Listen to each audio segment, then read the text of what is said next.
Good morning, friends. We are in Portland right now, and we're going to be spending the whole day shopping around Portland at local Portland stores.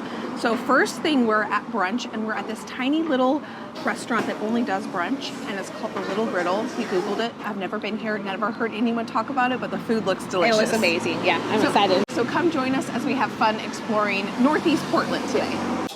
Okay, the menu, I haven't read the menu, but I've looked at it online on their Instagram and the photos on Google, and they look fantastic. So those are the beverages. Sarah, are usually sweet or savory for breakfast? Savory, and they had it looked like a type of eggs Benedict with a salad that looked amazing on their Instagram. So I saw that. While I have not looked at the menu yet, I'm definitely leaning towards that. So Sarah ordered, what'd you order, the iced? No, the cold brew latte with cow's milk, and they have a brown sugar vanilla syrup, and so I asked for, at his recommendation, a whisper of it. A whisper of it? A whisper of it. And I just got decaf coffee with cream. And then look at this. Did you see this looks like some house-made hot sauce, maybe? Yum. Can't go. Can you take a sip? Oh, that's really good. Is it? Yeah. So I think we decided on what we're going to get. We're going to do the Huevos Benedict. Is that how you say that? I'm not exactly sure. And we're going to get the salad instead. This is the one that's popped up on all the photos that looks fabulous. And then we're going to get one of the skillets. Are you thinking bacon, spinach, or bacon? The cheddar hash sounds really... No, yeah, with the Romanesco sauce. Oh, yeah. Either, I would be happy with either. Okay. Romanesco sauce is I really like good. It has the roasted potatoes with it. Yes. Okay. If she's been here. Yeah. Oh, this is so good.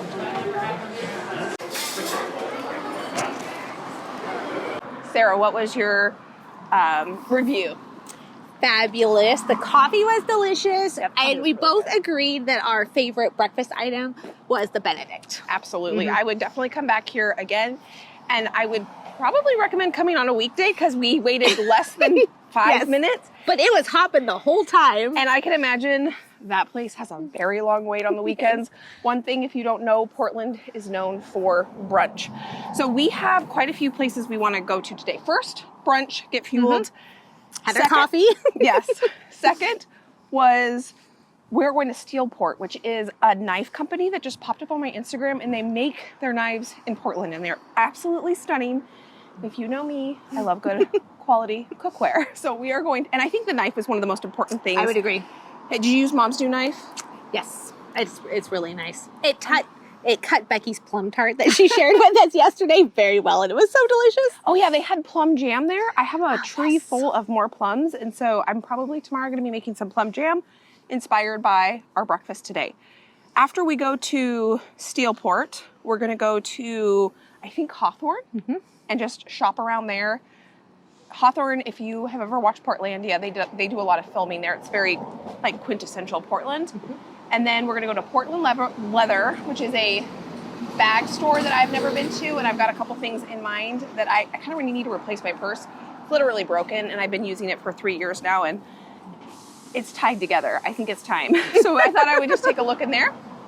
And then we're going to go to a pottery studio. Yes.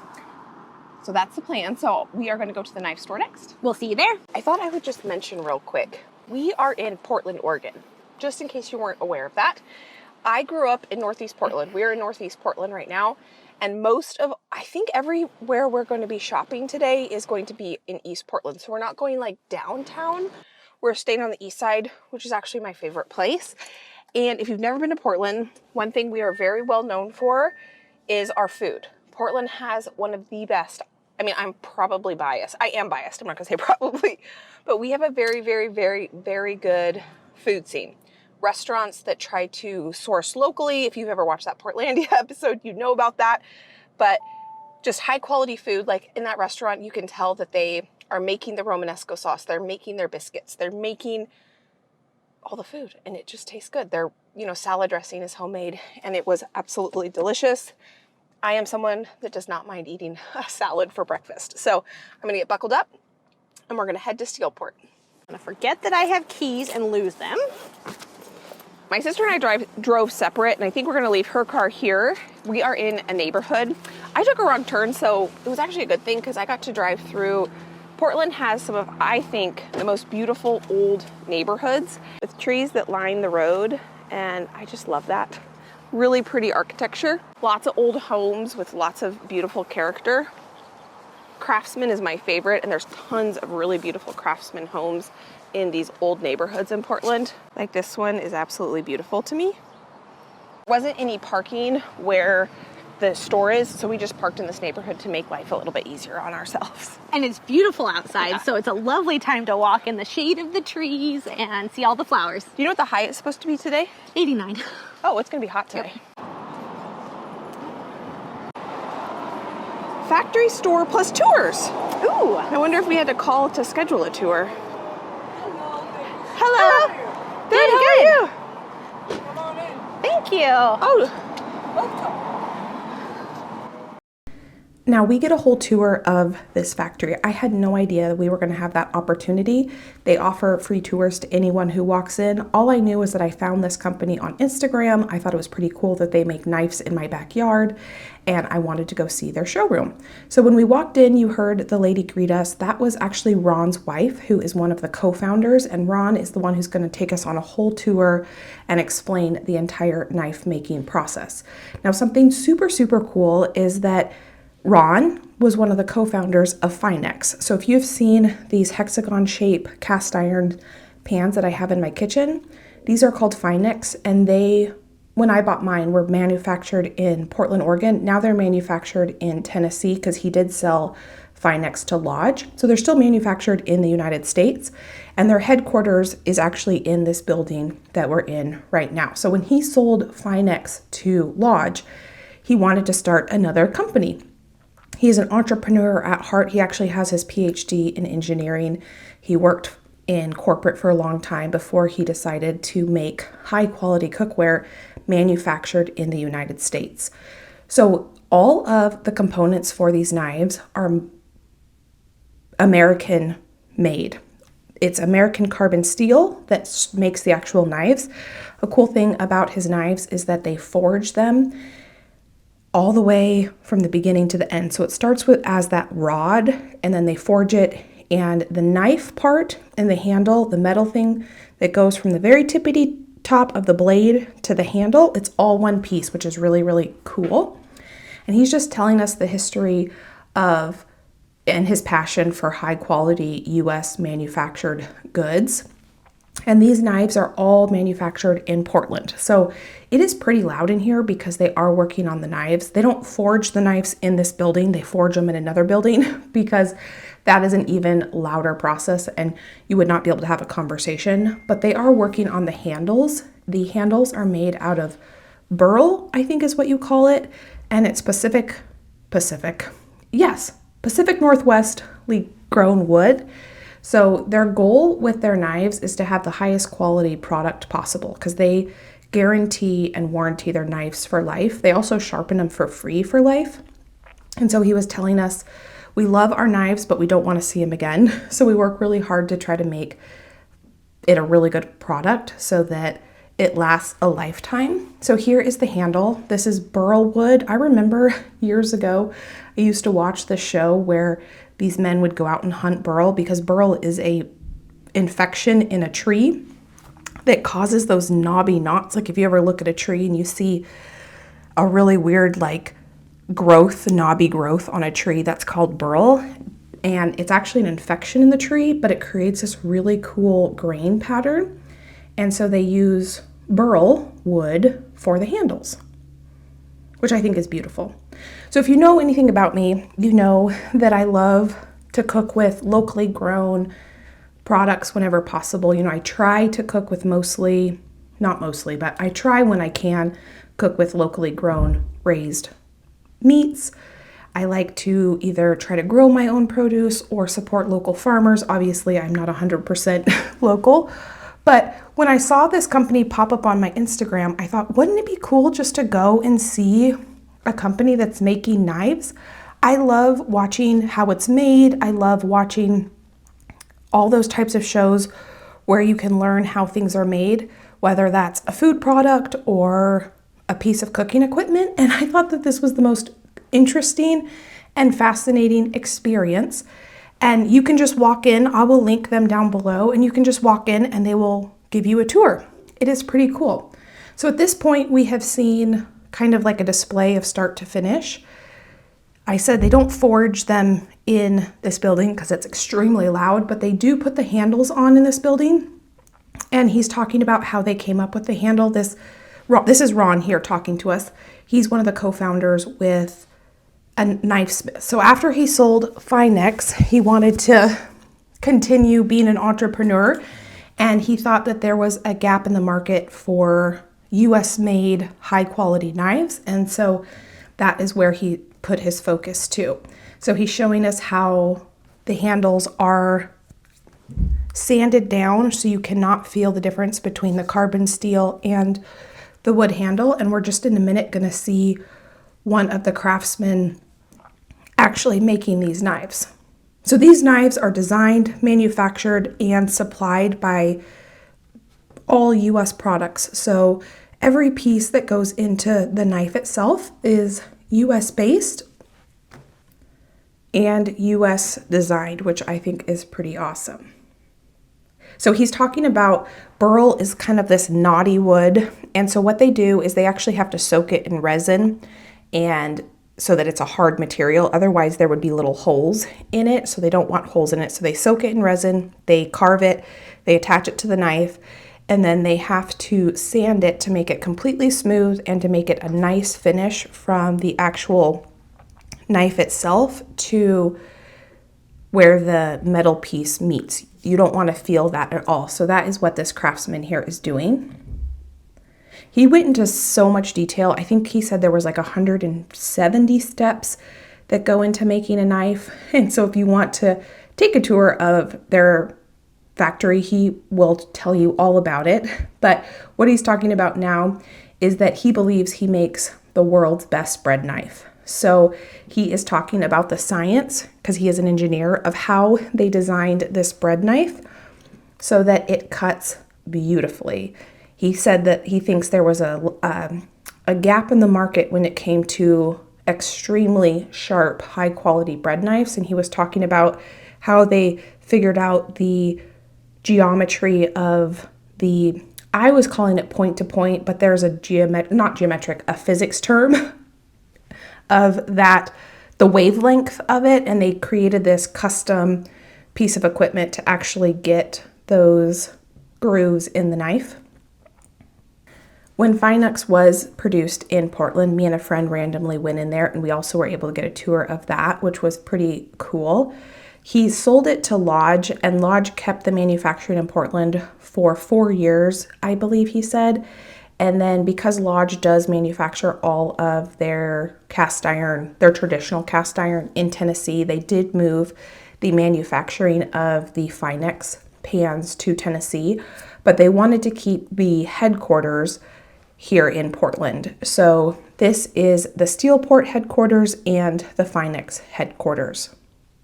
So now we're looking at these knives, and Ron sold me, so I am going to pick out a couple knives. And the cool thing about the fact that they use burl wood is every handle is completely different. Different colors, different patterns, and so it took me a while to go through and pick out which knives I wanted so that the handles matched pretty well. They are making an artisan product, so it's not that they needed to match perfectly, but I kind of wanted them to coordinate. And I will link this company down below for you, and I'm going to show you me using the knives for the first time at the very, very end. But I am new to these, so I will keep you up to date how well I like them. I think it's pretty cool that I know where these knives are manufactured. I love knowing where my food comes from when I'm able to know, and I now can know where my knives were manufactured, which I think is pretty special. They also do a ton of events. So here is a calendar of their events, and I hope to make it to some of those in the future. All right, that was so entertaining. So I have been eyeing these for quite some time. So I did purchase 3 knives. This is an investment. You all will see me use them in my kitchen, and I'm excited to see how it goes. So we were talking to him, I don't know, we were probably in there an hour and a half. At least. And the crazy thing is he's the one that started Finex, which you have seen me use my Finex cast iron. They used to be manufactured in Oregon or Portland. In 2019, he sold Finex to Lodge, and this last year, Lodge has decided to take the manufacturing out of Portland and go to Tennessee because they already produce all of their cast iron in Tennessee, but they're keeping their headquarters here actually at that building that we were just in. So that's kind of cool. And he told us of some places we need to go to. So we were going to go to Portland Leather, but they don't actually manufacture anything in Portland. So he told us of a leather company that does. So we're going to go downtown. We're going to go to Ken's Artisan Bakery, which is a very famous sourdough bakery in Portland. And we're going to get a sourdough loaf to test out the new knife. Yeah. And then we're going to go to the leather store that's downtown because we're going across the river now to downtown. And then we probably still will go to... Yeah, we'll just see where we go next. We'll see what time it is, see where we go after that. But yeah, next stop is the bakery. Yep. We're walking into the knife store. We couldn't decide if this was a church or a school, but it is a church. It's beautiful. It really is. I love architecture that just shows the time and effort someone put into designing it and then crafting it. I know. Oh, they don't make things like they used to. Well, apparently they make knives now like they used to. Yes, that is true. That is true.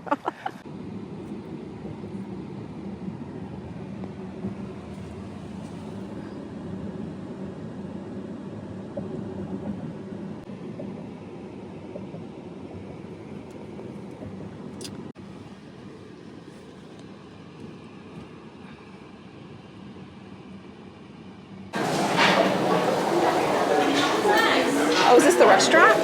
I guess so. But Oh, there's, cool. there's this. The whole bakery? Yeah, I think so. Yeah. There is a line. Oh, look. Looks like there's one that's got like a whole grain or something. A dessert you were looking at, a macaron Yeah, the lemon poppy seed one, I bet will be delicious. with blueberries in it. Yes. I don't know about s'mores. Salted caramel espresso. Beautiful. Look at the focaccia. That looks delicious. That would make such good sandwiches. And the brioche ones. Oh my goodness. I might have to get a couple things. Oh, there's the brown one that he was talking about. Or you can buy a quarter loaf of it. Oh, That baguette looks fabulous. and the croissants. I wonder if I should get a baguette and take it. Does it last till tomorrow? Yeah, I'm meeting I think girlfriends so. tomorrow and I have those 2 cheeses left over from vacation. Should I get a baguette to go with it? Yeah, Or the plain, I love these cookies. or the one next to it that has the points that looks like a leaf. Oh, Which one do you think? The baguette. yeah, I would probably go classic baguette.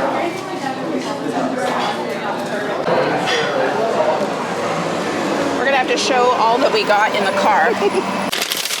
So I'm meeting some friends tomorrow and all our kids are gonna go play and we do like potluck style. So I have some leftover cheeses that Becky and I got from vacation.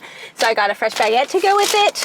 And then they had an Oregon Danish with hazelnut cream and blackberries and blueberries. And so of course I had to get that. And then I like macaroons and Becky doesn't. She didn't want to share with me. So I bought the 2 flavors that looked good for myself. I wish I liked them, but I thought maybe the textural thing. For myself, I got some hamburger buns because I have no plans for dinner and I have frozen hamburger patties in the freezer. So I think tonight I found it delicious. we're gonna have hamburgers. I also bought, when we were in the knife store, do you remember his name? I don't, he was the owner, but The owner. I don't know his name. He said that he recommended this loaf, and it's actually huge, the actual loaf. This is a quarter, so I bought a quarter. And I was thinking, toast in the morning, sandwiches, things of that nature, and we're gonna try Practice her bread knife. yeah. And then for my family to share when we get home as a special treat, because I will have been gone most of the day, I bought them an almond croissant because that is my family's favorite croissant flavor. It's not, well, I think they like chocolate too. So now, Sarah, you want to look up the leather store? Yes.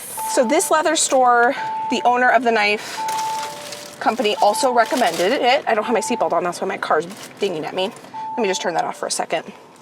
We're 8 minutes away from it, Okay. back towards the east. Okay. It's still on this side of the river though, right? It is, yes. It's all the way down one street, right up here, and then it's a couple blocks south, so we're very Okay. close, yeah. Oh, that car behind me is moving, which is good. They didn't leave They very pulled much. it Yeah. very close, just as we were walking up. Now, Ken's Artisan Bakery, their food looked really good. So if you're in the area, I've never been to their Yes. food, but I've had their baked goods because you can buy their baked goods at other grocery stores around. And I've had them, but I've never actually eaten there. And the soup looked good. The sandwiches obviously The probably. salad The looks, they salad. were making them on the window as we walked by, and I was like, ooh, if we hadn't already had brunch, we'd be I having know. lunch now, but the line was really long. It was long. And, oh, so the knife guy was telling us that this leather company we're going to, they actually manufacture the leather goods here in Portland, right? They're at least U.S. made. Well, hopefully there'll be someone there that wants to talk to us and tell us all about it. I'm sure there will be. Okay, it is getting warm in here. I'm going to It turn the is. car back on. It's going to start beeping at me, and we are going to, I think I'm just going to put these back here, I'll throw mine back there with you. and we'll see you at the leather store. When I took stained glass in college, we did a tour at this church of all their stained glass windows. That it church was inside is all absolute- mahogany, yes. and it is Oh, one it's of the most beautiful gorgeous. Yep. churches ever. So we're driving to the leather store, and I was going to say earlier, but I lost my train of thought. So there is a big river that runs through the middle of Portland called the Willamette River. And so when I say the east side, I mean we're the east of the Willamette River. Downtown, where we are right now, is on the west side. I had to go through my compass. Yes. I used to work right over here in a building on the other side of this one. It brings back such memories to be on this part of town. She worked at a luxury hardware store, Yep. Chown Hardware, which is like Architectural hardware, yes, so fancy doorknobs and toilets and sinks. And actually that building I just pointed out they bought that, and it's called Eleanor after the wife of the man who started it. It's a generational company, and they use it as a event space. it's one of the oldest family businesses in Portland, I think, isn't it? 'Cause it was It's founded- old as something, and it didn't start in that building. It started somewhere closer to like the actual like true downtown part, original downtown of Portland, and their logo was painted on the side of a brick building, and that It's still is there. still there Yeah. because it's now considered historic, and they can't paint over it or do anything over it. Yeah, it's when you've lived in the city your entire life, it's fun to see how things have changed, see the businesses that have been there forever, the new ones that have come in, the old ones that have moved on. The part we're in right now is called the Pearl District, and this is where most of like the high-end stores are. I'm assuming this leather store that we're going to is going to be. No, go straight, Becky. Okay. Sorry, the directions are on my phone, and Yeah. I'm not doing a good job of telling her where to go. We're going all the way down here to 5th, and Okay. then we will turn right. Okay. So we're going to be heading more towards. We're gonna be out of the Pearl by that point, Downtown. Yeah. But man, there's some beautiful. If you like, what would this be? What do they call it when you live down here? It's not suburbia. Urban living. Yeah, very much so. I don't know if I could. I like urban vacation. I think it would be really fun if you did a husband-wife trip. But there are some really pretty apartment buildings and condos and Boutiques. Yes. This is like where the boutiques are going to be. Really nice restaurants.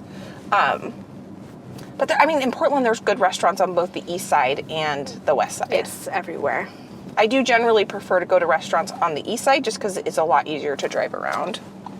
And I was gonna actually tell my husband when I got home, because the breakfast we had this morning, brunch, was fabulous, that Yeah. I really missed the Pacific Northwest Willamette Valley climate, and maybe I missed the food just as much because where we're at, it's just different. In here, there's so many locally owned small places. I mean, where we had brunch had 10 tables, 12 tables, and it's just really good. Where we had brunch, I think I mentioned, that's pretty close to where we grew up. Maybe 40 blocks? Well, we grew up on like 91st Street, and that was on 42nd, yeah. But the east side over there, Yep. northeast. Yep.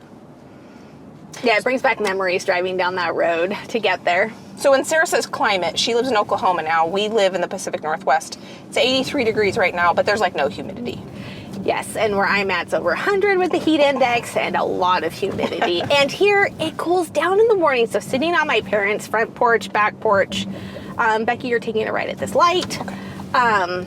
And the coolness, like right now where we're at in Oklahoma, it's not dropping below 78 at night. And so Yeah, it's like 62 in the morning. It's so nice, so nice. But we love it there, but I also love it here. So good to come back every July and hang out with family. And okay, it's turn left at the next light.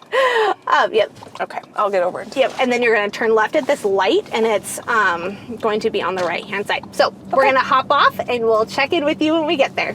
Portland is the city of roses. Yes, it is. It also has lots of murals. It sure does. Oh, that's really pretty. Oh, and I like how they did the power box as well. There is a restaurant toward the top of this pink building that's called Portland City Grill, and it has an amazing view, obviously, of Portland at night. I have not been there for years. It was a place to go when we were in high school. Yes. If you had like a school banquet or something, and you're all dressed up, you would go there because they would make these huge handmade cookies and ice cream. Their happy hour is really good too. I have done that a few times, yep. So this is my purse. I've had it, I think, 3 years now, and it's broken. And this, yeah, so it falls apart all the time on me. It's kind of embarrassing. So what I'm thinking I would like, I don't know anything about this leather company, but my sister and my mom all have Portland leather, and I'm looking for a bag that can be a bag and a diaper bag because I didn't like carrying both. So if I can find something that's not crazy big, but not crazy small, that could work for both, that is my goal. This is where we were told to come, and I can already tell. It says made in Portland. Yep, I can see all their equipment in there. Fun. Oh yeah, you can see all the leather in there. And it's gonna smell really good. Hello. Hello. This was a really fun and interesting store to go into. So what I'm looking for when it comes to a bag, like I mentioned, I want a bag that can be both. I don't necessarily want to go out and buy a diaper bag because I've gotten really used to using my tiny little bag as one. And I do keep like a big box of essentials in my car. So in my purse, what I've gotten used to, I don't have to do this anymore, but I would just put like 2 diapers and some wipes and call it good and go on with my day. But with a newborn, I'm obviously going to need a few more essentials in a bag. So I need something bigger than what I have because I like the idea of just carrying one thing into stores and into people's, when we do play dates and when we go to the different areas, because I always keep extra essentials in my car. So I don't need something huge. And so I'm just on the beginning hunt for something like this. And my sisters and my mom love Portland leather. I have never been to the store Portland leather. They all have multiple bags from Portland leather. So I was thinking maybe a new bag when I get a new bag would be from Portland leather. But it was super fun to go into the store and just see what they have, looking at the different types of leather, looking at the different size bags, looking at the different options. I liked that kind of soft leather, not the shiny leather on the left-hand side a lot, but I wasn't sure because that one didn't have a crossbody. I really like my hands to be free. I don't want to have to carry it with my hand. I need to be able to put it over my shoulder. So I didn't find exactly what I was looking for here, but this place was cool, and you could actually see them making the leather goods in the back. Here you can see all their leather and them making it, and so that was pretty cool to see another company that produces their goods right in my backyard. That was a super fun store. I'm glad we went, but there was nothing in there that was really fitting my exact needs. So what we're gonna do now is head to Portland Leather, and I'm really excited to go there because I have never been there, and I think they've become a pretty big company, right? Yes, this store was lovely. They just have a very limited selection, just 4 different styles of bags, things like that. Portland Leather has a vast variety, and I think they have more along the lines of what you're looking for. And then after we go there, we're gonna go to the pottery studio. So you wanna pull up the Portland Leather I can. and be my navigator? I will do that. One of my favorite antique malls in Portland is up here on the left. I'm pretty sure, if I have my orientation right, it's right underneath this bridge. It's called Portland, because this is what you'd take if you're going to OMSI, right, Sarah? Yep. Yeah, it's right over here. It's a big blue building. Yes, right here, called the Urbanite? What is it? Yeah, Urbanite Market, Modern Industrial Art and Antique and Lighting. It's like an antique mall. We decided to go to the Portland Leather outlet store as opposed to the Portland Leather store. Sarah said they have higher selection and better prices. They definitely have a larger selection in terms of style of bags, and because Becky wants a crossbody, they have quite a few that are crossbody. I don't know, I didn't look closely at their prices. I bet they're probably about the same. Okay. I am not a big purse, clothes shopper, and I didn't really know what I was walking into when we went into this store, and I was in for an education. This was really, really helpful because whatever I end up getting, I want it to be super functional for me. And I need it to be just the perfect size. I need it to be bigger than what I have now because what I have now is not going to work for a newborn, but I don't want it to be so big that it just becomes an absolute catch-all. This style I really like. So when I get in here, I learn all about the styles and the different options each bag has. My sister pointed out this really interesting thing to me, which I had never even dawned on me because I don't I don't purse shop very often.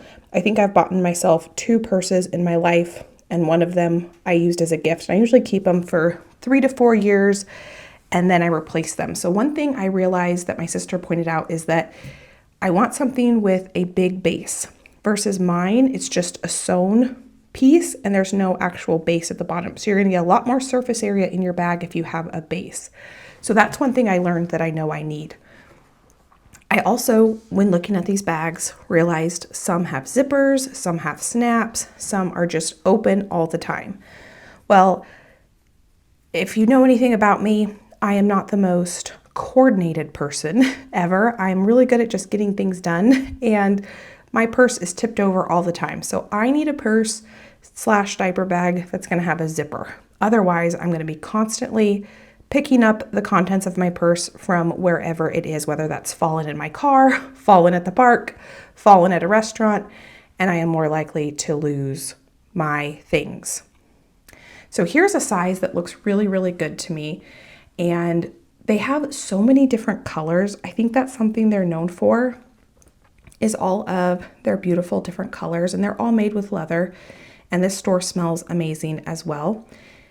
And they have different textured leathers. Some of them are really stiff leather. Some of them are really soft and pliable leather. I'm sure all of those different types of leathers have names, but I don't know what they are. So my sister and I are going around the store. The music in the store is extremely loud, and that is why I'm talking to you now, because the music was super, super loud. So here's my sister showing me zippers. So I am looking for a purse with a zipper, and you can tell that a purse has a zipper when there's a stitch on the top, because that is where they attach the leather.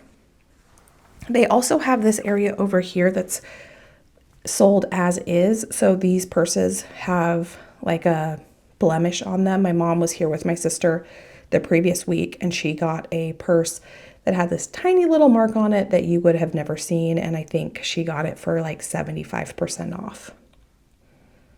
So it's kind of cool if you go to the outlet. I've never been to their main store before, and so I don't know how different the main store looks, but this outlet was cool. But it is kind of hit or miss, I think, because what they have out on their showroom is what they have available. And so you've got to find the size purse you want with the color you like, the texture leather you want, and the closure you want. So that's what me and my sister are just going around and around, and I'm starting to try different purses on. I kept my purse on so I could kind of get a visual of the different sizes and which style I like, if I wanted it to be a super textured leather that's going to hold up, or if I wanted one of the softer, kind of more casual looking leathers. This bag my mom has and my sister have this exact style. I'm not sure if they have zippers or buttons, or if theirs are just open. Here's one with a pretty handle. They had lots of really beautiful colors, but I'm super boring when it comes to what color bag I want. I just want a black bag. And then I was feeling this leather, and this leather was super soft, and I loved the texture of that leather. It was a little bit more of a casual leather. I think that's what I'm going for, something that's not as, I want to say formal, but that's not the word. I don't know. I think I want something that's a little more casual. I really liked this size bag. I felt like this could be a really good size bag. I'm used to my purse being so low on my hip. I don't like how low it is on my hip, so it felt a little weird to have a bag this high up, but I feel like this is where a bag is probably supposed to hit. And I'm just going back and forth. So I've got a couple different bags out here, and I'm looking at the different shapes of them. This is where Sarah is talking about the size of how they're stitched. So my mom was saying that the one on the left-hand side, because of how it's stitched, she has a bag like that. You don't get as much surface area on the inside versus the one that I'm holding now. So it's just a different way that the bag is made. And then I'm just showing you my bag that I'm using. You may have noticed that when you see my house, I am kind of a minimalist. I don't like to carry everything around. I don't like to have lots of things.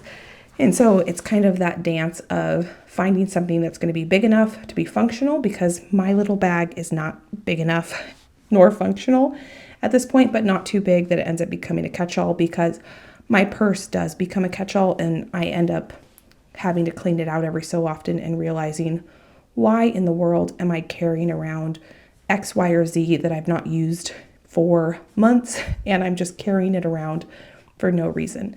My favorite purse/wallet I ever had is, I used this type for years, where basically it was a cell phone case that on one side, and it kind of looked like a book. So one side it was my phone when you flipped it open, the other side was a wallet, and it had a handle, and I could attach my keys to it. But that wouldn't really work for me now. I do actually need a bag, even though I loved the minimalism of it when I was in high school and college. That's all I used. I did not use a purse. That's why in my life I've only bought, I think, 2 purses, and then one of them was a gift.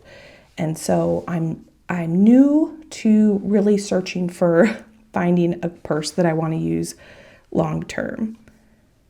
Normally, the last 2 purses I bought, I think I just went to Nordstrom Rack and was like, this will work. But because I'm trying to have something be dual purpose, I know it's going to take me a little bit longer to find exactly what I'm looking for.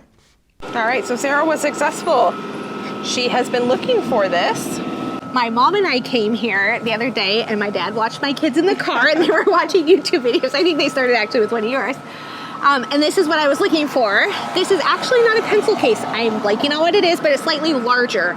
And I think it will work great for our upcoming school bag. My sister is a homeschooling mom, Yeah. so we cart a school bag around to all of our extracurricular activities and classes.